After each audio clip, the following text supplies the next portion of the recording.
அனைவருக்கும் வணக்கம். சிம்ம ராசிக்காரர்களுக்கு வித்யா காரகரான புதன், அறிவின் அதிபதியாக இருக்கக்கூடிய புதன் நீச்சம் பெறுகிறாருங்க. வித்யா காரகரான புதன் நீச்சம் பெறக்கூடிய இந்த வேளையில் உறுதியாகவே சிம்ம ராசிக்காரர்களுக்கு காத்திருக்கும் அதிர்ச்சி என்று சொல்லக்கூடிய வகையில் எந்தெந்த நிகழ்வுகள் அடுத்த 20 நாட்கள் அமைய போகின்றன என்று பார்க்கும் போது, ராசியின் அதிபதியான சூரியனுக்கு மிக அருகாமையில் இருக்கக்கூடிய கிரகமாகவும் ஒளி பொருந்திய கிரகமாகவும் பார்க்கப்படுகிறாருங்க வித்யா காரகரான புதன். அவர் இந்த வேளையில் மிகவும் வலுவாக நீச்சம் பெறக்கூடிய அமைப்பிற்குள் செல்கிறாருங்க. ராசிக்கு அதிநட்பு கிரகமாக இருக்கக்கூடிய புதன் நீச்சம் பெறுவது உறுதியாகவே சாதகமற்ற ஒரு அமைப்பாக தான் பார்க்கப்படுகிறது. அதிலும் குறிப்பாக அஷ்டமஸ்தானம் என்று சொல்லக்கூடிய 8ஆம் இடத்தில் அவர் நீச்சம் பெறுகிறார். ராசிக்கு சகாயமானவராக இருக்கக்கூடிய புதன் அஷ்டமத்திற்குள் செல்வது சாதகமற்ற அமைப்பு. அதைவிட மேலும் அவர் அங்கு வலுவிழப்பதும் சாதகமற்ற ஒரு சூழலாக தான் பார்க்கப்படுகிறது.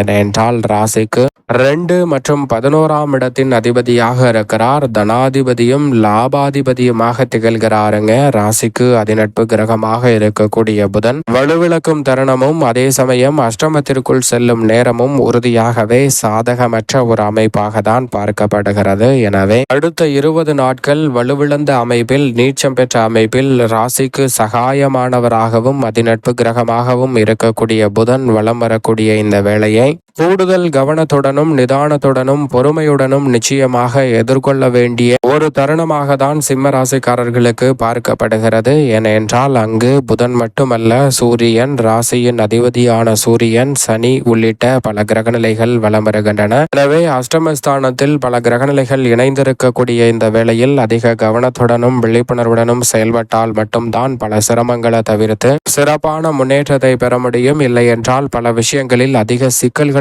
சந்திக்கக்கூடிய சூழல் தான் உண்டு என்பதுதான் யதார்த்தமான உண்மை சிம்ம ராசிக்காரர்களுக்கு. அதோடு மட்டுமல்லாது வித்யாகாரகரான புதன் வலுவிழந்த அமைப்பில் அஷ்டமஸ்தானத்தில் அமர்ந்து தனது சொந்த ராசியை 2ஆம் இடமான தனஸ்தானத்தை சப்தம பார்வையால் பார்க்கிறாருங்க. குடும்பஸ்தானத்தை பார்ப்பதால் காத்திருக்கும் அதிர்ச்சி என்று சொல்லக்கூடிய வகையில் குடும்ப ரீதியாக உறவுகளுக்கிடையே பல சிக்கல்களை இந்த தருணத்தில் அதிகமாக சிம்மராசிக்காரர்கள் சந்திக்கக்கூடிய சூழல் உண்டு என்பதை திட்டவட்டமாக எடுத்து காட்டுகிறார். எனவே உறவுகளை கையாளக்கூடிய பணிகளில் அதிக கவனத்துடனும் விழிப்புணர்வுடனும் நிதானத்துடனும் செயல்பட்டால் பல சிரமங்கள் நிச்சயமாக கட்டுக்குள் வரும். அதோடு மட்டுமல்லாது அறிவின் அதிபதியாக இருக்கக்கூடிய புதன் கொடுக்கும் ஆற்றல் என்பது எதிரிகளை பந்தாடக்கூடிய அளவிற்கு விவேகம் நிறைந்த ஒன்றாக பார்க்கப்படுகிறது. அறிவின் அதிபதியாக இருக்கக்கூடிய புதன் இந்த வேளையில் மிக வலுவாக அஷ்டமத்தில் நீச்சம் பெற்றிருப்பதால் உணர்ச்சி வசத்திற்கு இடம் கொடக்கூடாது. எந்த ஒரு பணியாக இருந்தாலும் பொறுமையாகவும் நிதானமாகவும் எதிர்கொள்வது நல்லது. ஏனென்றால் அறிவின் அதிபதி மட்டுமல்ல, கணிதம், எண், ஜோதிடம், கம்ப்யூட்டர், மீடியா, செய்தித்தாள், பேச்சுத்திறன், பயந்த சுபாவம், நகைச்சுவை உணர்வு, மற்றவர்களுக்கு போதிக்கும் ஆற்றல் என அனைத்தையும் அளவற்ற முறையில் அள்ளி கொடுக்கக்கூடிய ஆற்றல் பெற்றவராக திகழக்கூடியவர்தான் வித்யாகாரகரான புதன். அவர் மிக வலுவாக வலம் வரும்போது மிகப்பெரிய அளவில் இருக்கக்கூடிய பிரச்சனைகளை கூட எளிதில் சாதுரியமாக கடந்து செல்லக்கூடிய சந்தர்ப்பம் கிடைக்கும். ஆனால் அவர் சாதகமற்ற அமைப்பில் இருக்கக்கூடிய வேளையில் எளிதில் முடிக்க வேண்டிய பணிகளை கூட இடியாப்ப சிக்கலை போல் மாற்றிக்கொள்வதற்கான சூழல் உண்டு. புதன் கெட்டால் புத்தி கெட்டுவிடும் என்று சொல்வார்கள். உணர்ச்சி வசப்பட்டு முடிவுகளை எடுப்பதால் பல சிக்கல்களில் அதிகமாக சிம்மராசிக்காரர்கள் மாட்டிக்கொள்வதற்கான சூழல் உண்டு. எனவே அதிக கவனமும் நிதானமும் பொறுமையும் மிக முக்கியமாக தேவை. அதோடு மட்டுமல்லாது புதன் கெட்டால் புத்தி கெட்டுவிடும் என்பார்கள், நோய்வாய்ப்படும் என்று சொல்வார்கள். எனவே நோய்வாய்ப்படுவதற்கான சாத்தியக்கூறுகளும் தேவையற்ற அலைச்சலையும் உடல்நல ஆரோக்கிய தொல்லைகளையும் அதிகமாக சந்திப்பதோடு தேவையற்ற வீண் விரய மருத்துவ செலவுகளை அதிகமாக மேற்கொள்ள வேண்டிய ஒரு சூழல் இருக்கிறது என்பதை புதன் தெளிவாக எடுத்து காட்டுகிறாருங்க. எனவே இந்த தருணத்தில் அதிக கவனமும் நிதானமும் பொறுமையும் மற்ற ராசிக்காரர்களை விட சற்று கூடுதலாகவே சிம்ம ராசிக்காரர்களுக்கு இந்த தருணத்தில் தேவைப்படுகிறது. குடும்ப ரீதியான பணிகளை பொறுத்தவரைக்கும் பெருவாரியான கிரகநிலைகள் மிகவும் சாதகமற்ற சூழலை உருவாக்குகின்றன. அஷ்டமத்தில் இருப்பதால் காத்திருக்கும் அதிர்ச்சி என்று சொல்லக்கூடிய வகையில் பல பல நிகழ்வுகள் அமைவதற்கான சாத்தியக்கூறுகள் உண்டு. குரு ஒருவர் மட்டும்தான் மிகவும் சாதகமான அமைப்பில் இருக்கிறார். மற்ற கிரகநிலைகள் அனைத்தும் சாதகமற்ற சூழலை உருவாக்குவதால் நிச்சயமாக சேமிப்பதற்கான சாத்தியக்கூறுகள் இல்லாத ஒரு தருணமாக பார்க்கப்படுகிறது. அப்படியே சேமிக்கக்கூடிய வாய்ப்புகள் கிடைத்தாலும் அதில் தேவையற்ற அலைச்சல்களையும் தேவையற்ற விரயங்களையும் சந்திக்கக்கூடிய சந்தர்ப்பம் உண்டு. தேவையற்ற அலுப்பையும் தேவையற்ற சங்கடங்களையும் இந்த தருணத்தில் சந்திப்பதற்கான வாய்ப்புகள் இருப்பதால் சிம்மராசிக்காரர்கள் எதை செய்தாலும் ஒரு முறைக்கு இருமுறை யோசித்து செய்வது நல்லது.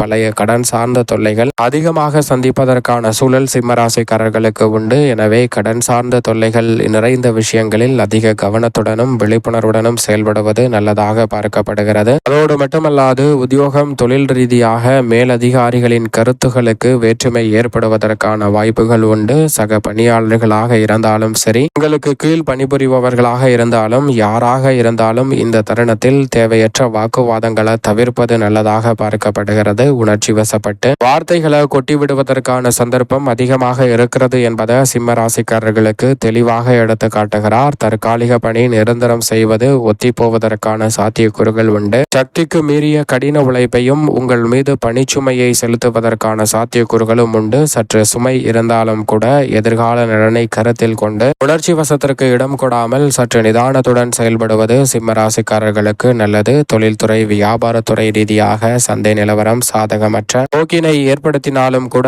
இந்த வேளையில் கூடுதல் கவனத்துடன் இருந்தால் அவற்றை சரியான முறையில் கையாளக்கூடிய நல்ல சந்தர்ப்பம் நிச்சயமாக கிடைக்கும். இந்த தருணத்தில் மிக பெரிய அளவில் சிக்கல் சிரமம் என்று சொல்லக்கூடிய பல காரியங்களை நிதானத்துடன் கையாளுவது நல்லது. உணர்ச்சி வசத்திற்கு முக்கியமாக இடம் கொடுக்க கூடாது. நிதி நிறுவனங்களின் ஒத்துழைப்பு இந்த வேளையில் குறையும். அதை எண்ணி சிம்மராசிக்காரர்கள் கவலை கொள்ள வேண்டிய அவசியம் நிச்சயமாக இல்லை. கலைத்துறை சார்ந்த பணிகளில் எதிர்பார்த்த நல்ல வாய்ப்புகள் தள்ளி போகலாம். கடைசி நேரத்தில் காரணமில்லாமல் கை நழுவி செல்வதற்கான சாத்தியக்கூறுகளும் உண்டு. எனவே இந்த தருணத்தில் சற்று ஆதங்கப்பட வேண்டாம். அடுத்து என்ன செய்யலாம் என்று நிதானத்துடன் சிந்தித்தாலே சிம்மராசிக்காரர்களுக்கு அதைவிட மிக சிறப்பான வாய்ப்பு நிச்சயமாக கிடைக்கும். ஆனால் இந்த நிதானம் தவறும் போது நிதானம் தவறுவதால் பல சிக்கல்களை சந்திக்கக்கூடிய சந்தர்ப்பம் உண்டு. எனவே அதிக கவனத்துடன் இந்த தருணத்தை எதிர்கொள்வதால் பல சிக்கல்களை நிச்சயமாக தவிர்க்க முடியும். அரசியல் சார்ந்த பணிகளில் மக்கள் மத்தியில் செல்வாக்கு குறையவில்லை என்றாலும் பணிச்சுமையும் அலைச்சலும் அதிகமாக இருக்கிறது. சற்று அதிக கவனத்துடனும் விழிப்புணர்வுடனும் இருந்தால் பல சிக்கல்களை நிச்சயமாக இந்த வேளையில் உறுதியாகவே தவிர்க்க முடியும் சிம்மராசிக்காரர்கள். அதோடு மட்டுமல்லாது மாணவர்களின் கல்வியில் கூடுதல் கவனம் தேவை. பெற்றோர்கள் மாணவர்களின் கல்வியில் கூடுதல் கவனத்துடன் இருப்பது நல்லதாக பார்க்கப்படுகிறது.